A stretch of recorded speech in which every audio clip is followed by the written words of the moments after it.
Scan for Sovi and straight A's only. Let's go! Calculating economic profit for the 201st unit is actually super fast if you follow these simple steps. Let's solve this economics problem together right now.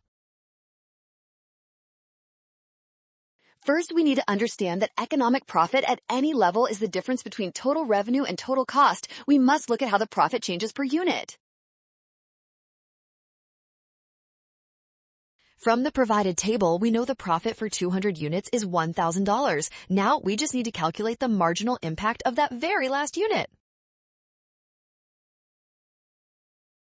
For the 201st unit, marginal revenue is 15 and marginal cost is 20. Losing $5 leaves $995.